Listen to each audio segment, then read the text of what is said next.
హమ్మయ్య! ట్రంప్ ఎట్టకేలకు శాంతి బహుమతి గెలుచుకున్నారు. ఇదెప్పుడు జరిగిందని షాక్ అవ్వకండి. నేను చెప్పేది నిజమే. అయితే ఓస్లోలోని నోబెల్ కమిటీ ఆ అవార్డుని ఇవ్వలేదు.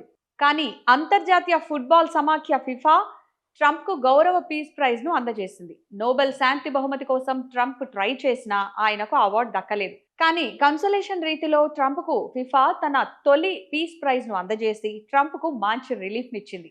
ప్రపంచవ్యాప్తంగా నెలకొన్న కొన్ని సంక్షోభాలను పరిష్కరించడంలో ట్రంప్ సక్సెస్ అయ్యారని, దానికోసమే ఆయనకు అవార్డు అందజేస్తున్నట్లు ఫిఫా తెలిపింది.